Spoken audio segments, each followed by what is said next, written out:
வணக்கம். இலங்கை செய்திகளுடன் நான் நிரோஷன். விரிவான செய்திகளுக்கு முன் தலைப்புச் செய்திகள். பேரிடர் நிவாரண நடவடிக்கைகள் அரசு அதிகாரிகளுக்கு அரசியல் அழுத்தம் செலுத்தப்படுகிறது என்ற குற்றச்சாட்டை அரசு முழுமையாக மறுப்பு. பதுளை மாவட்டத்தில் மண்சரிவு அபாயம் அதிகரித்துள்ளதால் மேலும் 238 குடும்பங்களை சேர்ந்து 806 பேர் தங்களது வீடுகளில் இருந்து வெளியேற்றம். அண்மையில் ஏற்பட்ட இயற்கை அனர்த்தங்களால் தொடர்ந்து திணைக்களத்தின் சொத்துக்களுக்கு சுமார் 300 மில்லியன் வரையான சேதம் ஏற்பட்டுள்ளதாக தகவல். அரசாங்க மாற்றத்திற்கு பிறகும் எந்த நீதியும் எட்டப்படாததால் பொறுப்பேற்பு சர்வதேச விசாரணை மூலமே உறுதி செய்யப்பட வேண்டும். வடக்கு கிழக்கு வலிந்து காணாமல் ஆக்கப்பட்டோரின் உறவுகள் ஐநா மனித உரிமைகள் உயர்ஸ்தானிகருக்கு கடிதம். தொடர்வது விரிவான செய்திகள்.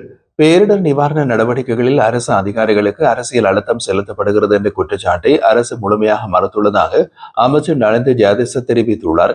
இது தொடர்பாக ஊடகங்களிடம் கருத்து வெளியிடுகையில் அவர் கூறியதாவது: அரசு அதிகாரிகளுக்கு அரசாங்கத்திலிருந்து எந்தவித தடையும் அரசியல் தலையீடும் இடம்பெறவில்லை.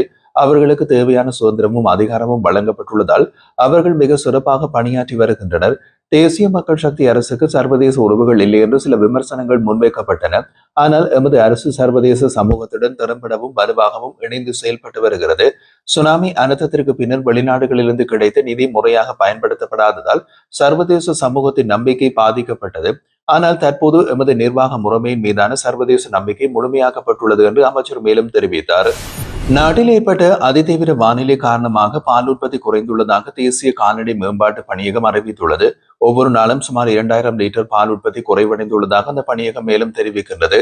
தித்வா சூறாவளியால் ஏற்பட்ட வெள்ளத்தில் ஸ்லாபம் பகுதியில் உள்ள பால் உற்பத்தி நிலையம் ஒன்று கடுமையாக சேதமடைந்ததாகவும் குறிப்பிடப்பட்டுள்ளது. எனினும் அந்த பகுதியில் உள்ள கால்நடைகளுக்கு பெரிய அளவில் சேதம் ஏற்படவில்லை என்று தேசிய கால்நடை மேம்பாட்டு பணியகம் உறுதியளித்துள்ளது. இதேவேளை தித்வா சூறாவளியால் பாதிக்கப்பட்ட பெண்கள் மற்றும் சிறுமிகளை பாதுகாக்க ஆஸ்திரேலியா மற்றும் ஐக்கிய நாடுகள் மக்கள் தொகை நிதியம் இணைந்து ஆதரவு வழங்க உள்ளன. இந்த ஒத்துழைப்பின்கள் அதிக அளவில் பாதிக்கப்பட்ட 10 மாவட்டங்களுக்கு ஆஸ்திரேலிய அரசாங்கம் 5 லட்சம் ஆஸ்திரேலிய டாலர்கள் நிதி உதவியாக வழங்க ஒப்புக்கொண்டுள்ளது. இந்த நிதி அனர்த்தத்தால் பாதிக்கப்பட்டவர்களின் வாழ்க்கையினை மீள கட்டியெழுப்புதல், உயிர்காக்கும் மற்றும் பாலியல் இனப்பெருக்க சுகாதார சேவைகளை பலப்படுத்தல், பாலின வன்முறைகளுக்கு எதிரான பாதுகாப்பு அமைப்புகளை பலப்படுத்தல் ஆகிய நோக்கங்களுக்கு பயன்படும் என்று தெரிவிக்கப்பட்டுள்ளது. பதுளை மாவட்டத்தில் மண்சரிவு அபாயம் அதிகரித்துள்ளதனால் மேலும் 238 குடும்பங்களை சேர்ந்த 806 பேர் தங்களது வீடுகளிலிருந்து வெளியேற்றப்பட்டுள்ளதாக பதுளை மாவட்ட செயலாளர் பிரபாத் அபிவர்த்தன தெரிவித்துள்ளார்.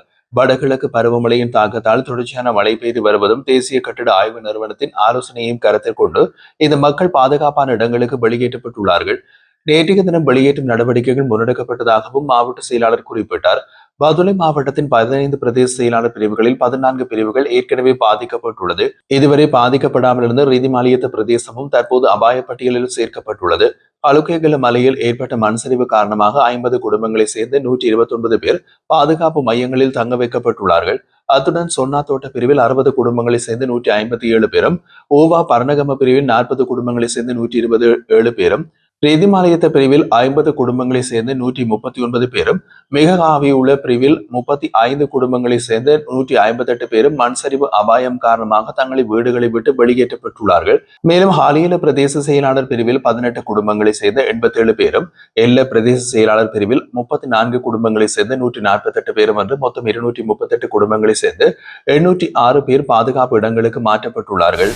இலங்கையில் அண்மையில் ஏற்பட்ட இயற்கை அனர்த்தங்களால் தொடர்ந்து திணைக்களத்தின் சொத்துக்களுக்கு சுமார் 300 மில்லியன் டாலர் வரையிலான சேதம் ஏற்பட்டுள்ளதாக தொடர்ந்து திணைக்கள பொது முகாமையாளர் ரவீந்திர பத்மபிரிய தெரிவித்துள்ளார். நாட்டின் வடக்கு கிழக்கு மற்றும் மலையக பகுதிகளுக்கான தொடர்ந்து சேவைகள் எப்போது மீண்டும் ஆரம்பிக்கப்படும் என்பது தற்போது உறுதி கூற முடியாத நிலைமை என்றும் அவர் கூறினார். கடந்த மாதம் ஏற்பட்ட புயல் மற்றும் வெள்ள நிலைமை காரணமாக பல பகுதிகளில் தொடர்ந்து பாதைகள் மற்றும் பாலங்கள் கடுமையாக சேதமடைந்துள்ளது. இந்த சேதங்களை புனரமைக்கும் பணிகள் முன்னெடுக்கப்பட்டு வருகின்றது என்றும் அவர் ஊடகங்களிடம் தெரிவித்தார். அவர் மேலும் கூறிய போது, அண்மைய இயற்கை பேரிடர்களால் நாட்டின் பல பிரதேசங்களில் தொடர்ந்து பாதைகளும் பாலங்களும் சேதமடைந்துள்ளன. தற்போது வரையறுக்கப்பட்ட அடிப்படையில் மட்டுமே தொடர்ந்து சேவைகள் செயல்படுத்தப்படுகிறது. ரம்புக்கன மற்றும் பொல்காவல பகுதிகளில் உள்ள பாதைகள் புனரமைக்கப்பட்டுள்ளன. மேலும் கொழும்பு கோட்டை தொடருந்து நிலையத்திலிருந்து அந்த பகுதிகளுக்கு அலுவலக தொடர்ந்து சேவைகள் நேற்று புதன்கிழமை முதல் மீண்டும் ஆரம்பிக்கப்பட்டுள்ளது. ஆனால் வடக்கு கிழக்கு மற்றும் மலையக பகுதிகளுக்கான சேவைகளை மீண்டும் எப்போது தொடங்கலாம் என்று இப்போது கூற முடியாது. மலையக தொடருந்து பாதைகள் மிகவும் அதிக அளவில் சேதமடைந்துள்ளது. குறிப்பாக மாத்தளை கண்டி பாதை மிகவும் மோசமாக பாதிக்கப்பட்டுள்ளது. மலையக பகுதிகளில் உள்ள பாதைகள் மற்றும் பாலங்களுக்கு ஏற்பட்ட சேதத்தின் முழுமையான மதிப்பீட்டை மேற்கொள்ள குறைந்தது 2 மாதங்கள் ஆகும். மேலும் மண்சரிவு அபாய எச்சரிக்கை காரணமாக சில இடங்களை அணுக முடியாத நிலைமையும் உள்ளது. இயற்கை அனர்த்தங்களால் தொடர்ந்து திணைக்களம் சொத்துக்களுக்கு சுமார் 300 மில்லியன் டாலர் வரை சேதம் ஏற்பட்டுள்ளது. சேவைகளை இயன்றவரை விரைவில் வளமையாக கொண்டுவர தேவையான அனைத்து நடவடிக்கைகளும் எடுக்கப்படுகின்றன என்று அவர் தெரிவித்தார். இந்திய மீனவர்கள் தொடர்ந்தும் இலங்கை கடற்பரப்புக்குள் அத்துமுறை நுழைந்து சட்டவிரோதமாக மீன்பிடியில் ஈடுபடுவதால் வடக்கு இலங்கை மீனவர்கள் கடுமையாக பாதிக்கப்பட்டுள்ளதாக வடக்கு மாகாண கடல் தொழில் இணையம் தெரிவித்துள்ளது. இந்த பிரச்சனையை உடனடியாக கட்டுப்படுத்துமாறு கோரி அந்த அமைப்பு வடக்கு மாகாண ஆளுநர் வாயிலாக ஜனாதிபதிக்கு கடிதம் ஒன்றை அனுப்பியுள்ளது. கடிதத்தில் மேலும் குறிப்பிடப்பட்டுள்ளதாவது, வடக்கு மாகாணத்தில் சுமார் 50,000 குடும்பங்களை சேர்ந்த 2 லட்சம் மக்கள் வாழ்ந்து வருகின்றனர். உள்நாட்டு போரால் வாழ்வாதாரத்தை இழந்த வடக்கு மக்களுக்கு மீன்பிடி முக்கிய வருமானமாக உள்ளது. ஆனால் தற்போது அந்த ஒரே வாழ்வாதாரமே இந்திய மீனவர்களால் தடை செய்யப்பட்ட அத்துமீறிய மீன்பிடி நடவடிக்கைகளால் ஆபத்துக்குள்ளாகியுள்ளது. இந்த பிரச்சனை தொடர்பாக இலங்கை, இந்தியா இரு நாடுகளின் மீனவர்களுக்கும் இடையில் பல்வேறு மட்டங்களில் பேச்சுவார்த்தைகள் நடைபெற்றுள்ளது. இருப்பினும் நிலைமையில் எந்த மாற்றமும் ஏற்படாமல் தொடர்ச்சியான அத்துமுறல் இன்னமும் நீடிப்பதாகவும் கடிதத்தில் வலியுறுத்தப்பட்டுள்ளது. மேலும் சமீபத்திய இயற்கை அனர்த்தங்களால் இலங்கை பாதிக்கப்பட்ட வேளையில் இந்தியா வழங்கிய உதவிக்காக நன்றி தெரிவிக்கும் அதேவேளை தமிழக மீனவர்களின் சட்டவிரோதமான கடற்படை முறைமைகள் காரணமாக கடல் வளம் அழிவடைவது மிகுந்த கவலைக்குரியதாக அமைவதாகவும் அந்த அமைப்பு குறிப்பிட்டுள்ளது. எனவே வடக்கு மீனவர்களின் வாழ்வாதாரம் பாதுகாக்கும் வகையில் இந்த பிரச்சனைகளுக்கு விரைவான மற்றும் தக்க தீர்வை வழங்குமாறு ஜனாதிபதியிடம் அந்த கடிதத்தின் மூலம் கோரிக்கை விடுக்கப்பட்டுள்ளது. ஐநா மனித உரிமைகள் தினத்தை முன்னிட்டு பண்டாநாயக்கா சர்வதேச மாநாட்டு மண்டபத்தில் உரையாற்றிய ஐக்கிய தேசிய கட்சியின் தவிசாளர் வஜிர அபிவர்த்தன, இலங்கையின் அரசியலமைப்பில் கைது மற்றும் தடுத்து வைப்பு அடிப்படை உரிமை மீறலாக கருதப்படாதது ஒரு பெரிய பலவீனம் என்று தெரிவித்துள்ளார். அவர் குறிப்பிட்ட போது, இலங்கையில் 100 பேரை கைது செய்தால் 98 பேர் விடுவிக்கப்படுகின்றார்கள். இது விசாரணையின் முறைமையில் அடிப்படை குறைபாடு உள்ளதை காட்டுகின்றது. இந்தியா மற்றும் ஜப்பான் போன்ற நாடுகளில் கைது செய்யப்பட்டோரில் பெரும்பாலானவர்கள் குற்றவாளிகளாக நிரூபிக்கப்படுவதால் நீதிமுறை வேறுபாட்டை இது வெளிப்படுத்துகின்றது. இன்றைய உலக நாடுகளின் பொருளாதார பலத்துக்கேற்ப மனித உரிமைகள் பாதுகாப்பு மாறுகின்றது. இது கவலைக்குரிய நிலைமை என்று அவர் சுட்டிக்காட்டினார். நீண்டகால தடுத்து வைப்பும் மனித உரிமை மீறலாக கருதப்படாத இந்த அரசியலமைப்பு சட்டம் மாற்றப்பட வேண்டியது அவசியம் என்றும் வலியுறுத்தினார்.